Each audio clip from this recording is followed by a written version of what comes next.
Alhamdulillah, Alhamdulillahilladzi ja'ala lughatan arabiyyatan afsahal lughat. Wassalatu wassalamu ala sayyidis sadati ahsanil makhluqati afsahil an-nataqu bid-dawt.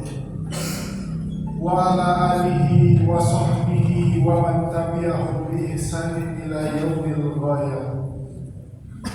Ashhadu an la ilaha illallah wahdahu la syarika lah wa ashhadu anna sayyidana Muhammadan abduhu wa rasuluhu la nabiyya ba'dahu. Allahumma shalli wa sallim ala sayyidina Muhammadin wa ala alihi wa ashabihi wa man tabi'ahum bi ihsanin ila yaumiddin.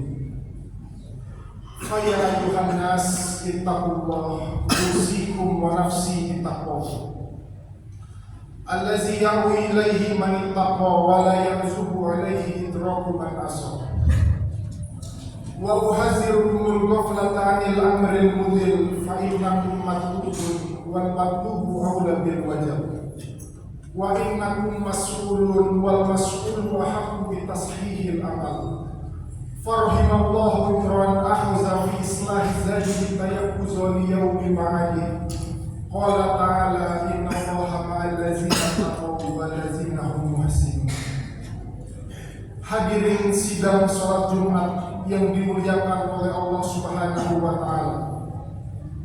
Mengawali khutbah Jumat di siang yang penuh dengan barakah ini, izinkan khatib untuk berwasiat kepada hadirin sekalian, terkhusus kepada diri khatib pribadi, untuk selalu meningkatkan keimanan dan ketakwaan kita.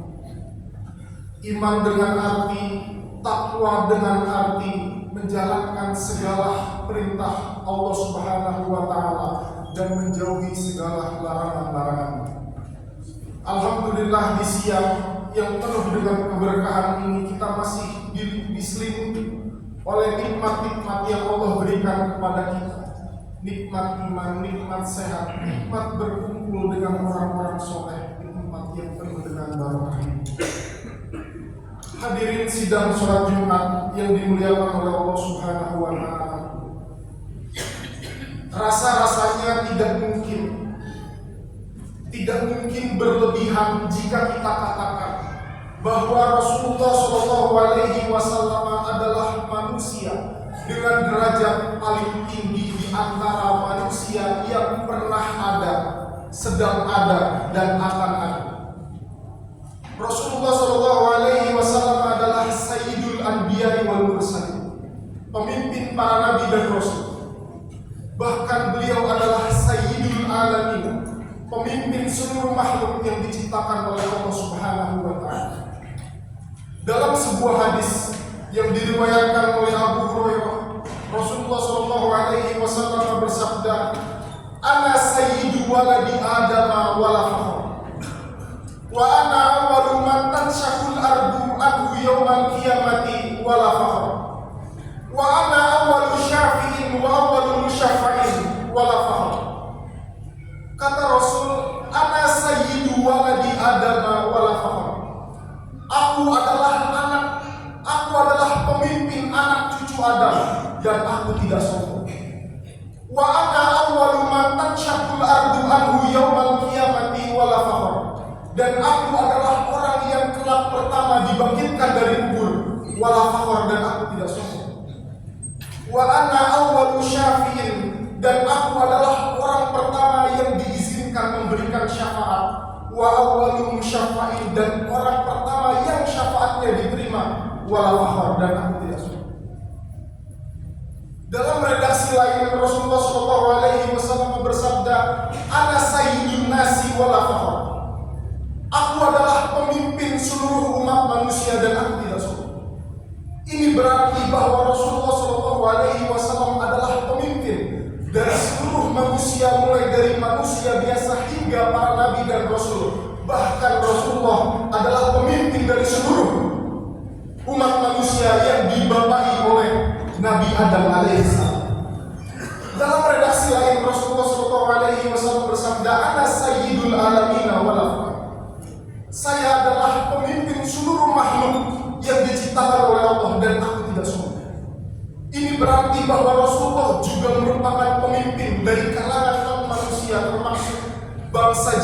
sebangsa malaikat.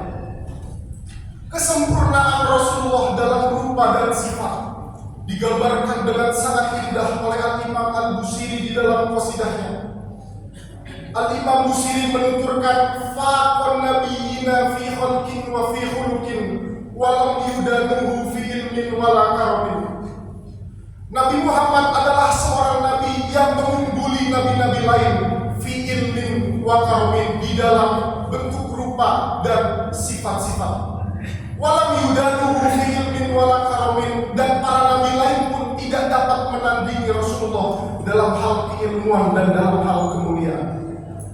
Di dalam bait lain Imam Busiri menuturkan famablagul ilmi fihi annahu basyarun wa annahu khairu khalqillahi kullihim.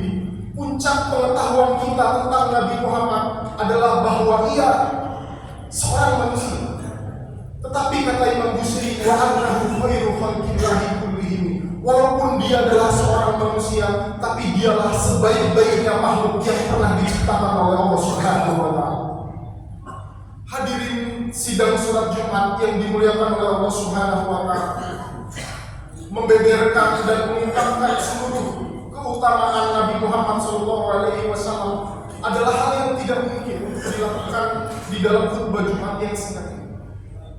Akan tetapi jika ada satu hal yang ingin khatib sampaikan pada khutbah Jumat yang singkat ini, adalah tentang bagaimana sikap Rasulullah SAW terhadap orang-orang yang pernah memusuhi beliau dan terhadap orang-orang yang tidak berada di dalam agama yang sama dengan beliau. Untuk menggambarkan ini, saya ingin mengutip satu hadis yang diriwayatkan ribuan tahun oleh umat Islam. Ia tercatat di dalam Musannaf Ibnu Abi Syaibah dan tercatat di dalam kitab-kitab sunnah. Sebuah hadis yang diriwayatkan oleh Habrun Yahudi, pendeta Yahudi bernama Husain bin Salam, yang kelak nanti akan menjadi khiyarus sahabat, salah satu sahabat Nabi yang baik dan berganti nama menjadi Abdullah bin Salam. Kata Abdullah bin Salam melaporkan, lama qadima Rasulullah sallallahu alaihi wasallam al-Madinah tajafala nasu kibalah. Kata Abdullah bin Salam, ketika Rasulullah sallallahu alaihi wasallam datang ke kota Madinah, injafala nasu kibalahu, orang-orang datang menggerubungi beliau. Wakilah kemudian orang-orang berkata, qadima Rasulullah sallallahu alaihi wasallam, qadima Rasulullah sallallahu alaihi wasallam, qadima Rasulullah sallallahu alaihi wasallam. Ketika Nabi datang ke Madinah, orang-orang menggerubungi beliau, kemudian mereka berteriak, Nabi sallallahu alaihi wasallam telah sampai ke Madinah. Nabi sallallahu alaihi wasallam telah sampai ke Madinah. Nabi sallallahu alaihi wasallam telah sampai ke Madinah. Abdullah bin Salam pun penasaran. Kata Abdullah bin Salam, fajitu fin nasi li anzur. Kemudian saya datang ke gerumunan orang itu untuk melihat. Kata Abdullah bin Salam, kira-kira saya ini tidak kagum, saya ini tidak kaget jika Muhammad di Mekah itu hidup damai dengan orang kafir Quraisy. Karena Islam di Mekah itu minoritas, pendukungnya itu tidak lebih dari 80 orang, dan didominasi oleh mantan budak, orang miskin, dan orang-orang yang tidak berbangsa. Maka tidak heran jika umat Islam di Mekah itu, jika tidak ada pertumpahan darah, jika damai-damai saja hidup dengan orang kafir, maka saya tidak heran, kata Abdullah bin Salam, karena Islam di Mekah itu minoritas. Tapi sekarang Muhammad datang ke Madinah setelah 13 tahun diinjak-injak di Mekah. Kira-kira, kata Abdullah bin Salam, apa perintah pertama Nabi setelah menjadi penguasa? Setelah 13 tahun Nabi diinjak-injak, dihinakan oleh kafir Quraisy di Mekah, apa kira-kira perintah pertama Nabi setelah menjadi penguasa di Madinah? Apakah Rasulullah SAW akan berkata, 13 tahun kita diinjak-injak, saatnya kita balas dendam, kita bunuh orang-orang kafir Quraisy? Tapi Abdullah bin Salam kaget ketika mendengar bahwa Rasulullah SAW mengumumkan perintah pertamanya ketika menjadi penguasa di Madinah, ayuhan nas, wahai manusia, jika kalian ingin tahu perintah agama apa yang ingin saya katakan hari ini setelah saya menjadi penguasa Madinah, saya didukung oleh Madinah orang-orang Yahudi di Madinah. Ada suku Bani Qainuqa, Bani Quraisyah dan Bani Nadir. Saya didukung oleh suku Aus dan suku Khazraj. Saya didukung oleh kaum Muhajirin yang berasal dari secara koalisi. Nabi ini koalisinya kuat di Madinah. Tapi kira-kira apa perintah pertama Nabi setelah menjadi kuat, setelah sebelumnya lemah di Mekah? Kata Nabi, afsus salam, wa'atimul ta'am, wasilul arham, wasaltu billaili wan nasuniyam, tadkhulul jannata bisalam. Kata Nabi, wahai manusia, jika kalian ingin tahu apa perintah pertama saya ketika menjadi penguasa, maka afsus salam, tebarkan kedamaian, wa'atimul ta'am, dan bagikan makanan, wasilul arham, dan jalin silaturahmi dengan orang-orang yang terdekat kalian, dengan orang-orang yang kalian kenal, terus jalin silaturahmi. Wasallu billaili wan nasuniyam, dan sholatlah malam ketika orang-orang lain pada tidur. Kata Nabi, tadkhulul jannata bisalam, kelak kamu akan masuk surga dengan selamat. Kata Nabi, afsus salam, tebarkan kedamaian.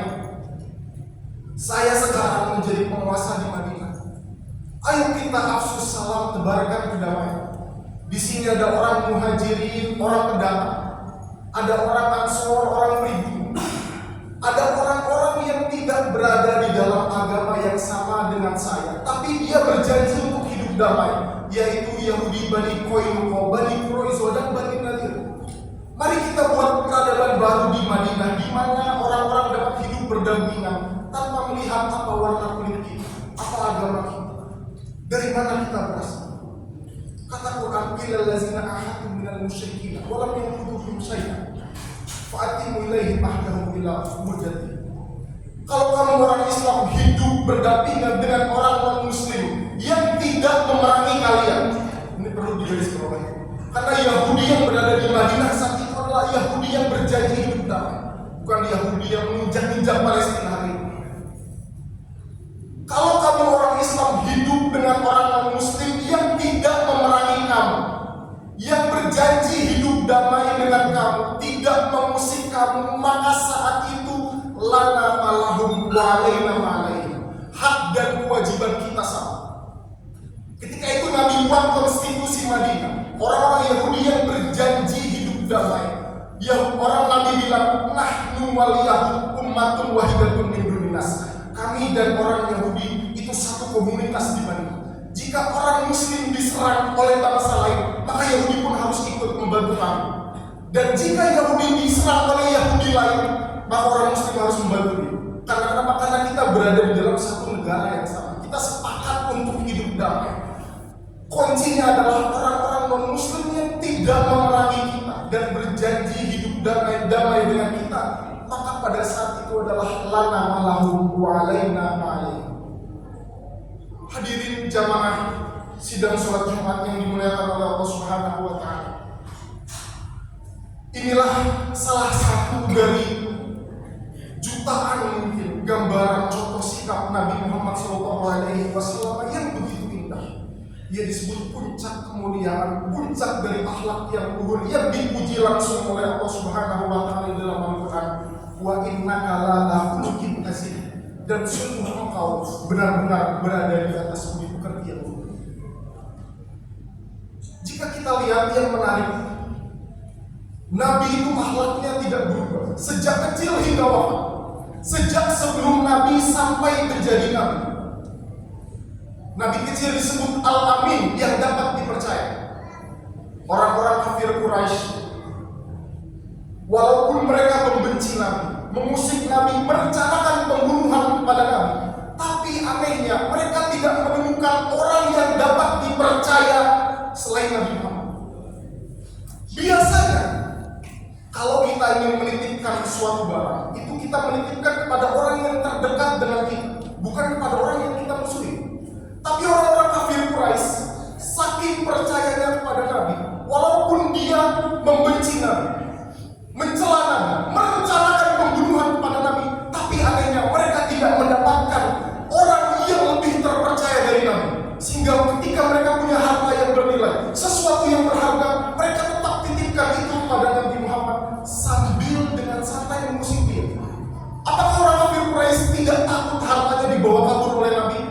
Jawabannya adalah tidak. Karena mereka sadar betul, walaupun Muhammad kita usik, walaupun Muhammad kita rencanakan pembunuhan, Muhammad tidak akan mengkhianati kita dan akan terus menjaga harta-harta. Hadirin jamaah sidang sholat Jumat yang dimuliakan oleh Allah Subhanahu wa Ta'ala. Inilah kira-kira gambaran tentang bagaimana akhlak Rasulullah SAW yang tentu tidak mencerminkan seluruh akhlak. Ada banyak sekali contoh-contoh gambaran akhlak Nabi yang tertuang di dalam kitab-kitab para ulama yang bisa kita baca di dalam sejarah-sejarah Islam yang tidak mungkin saya sampaikan pada khutbah Jumat yang singkat. Barakallahu li wa lakum fil Qur'anil azim wa nafa'ani wa iyyakum bima fihi minal ayati wa zikril hakim wa taqabbal minni wa minkum tilawatahu innahu huwas samiul 'alim. Rabbi firhamni wa anta khairur rahim.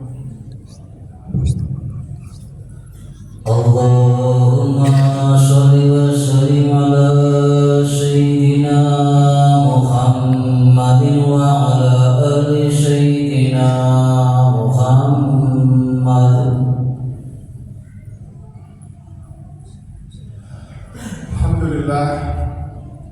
Alhamdulillah hamdan katsiran kama amara. Asyhadu an la ilaha illallah wahdahu la syarika lah irghaman liman jahada bihi wa kafar. Wa asyhadu anna sayyidana Muhammadan abduhu wa rasuluh sayyidul khalaiqi wal bashar.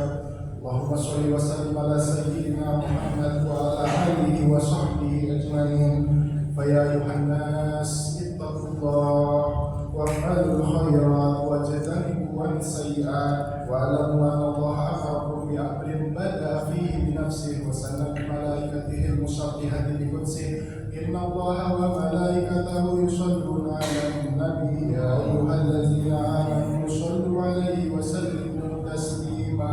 Allahumma shalli wa sallim wa barik ala sayyidina Muhammad wa ala alihi wa sahbihi ajma'in wa ala tabi'in wa ala tabi'in ومن تبعه بإحسان إلى يوم الدين وارض اللهم عنهم ورحمتك يا أرحم الراحمين.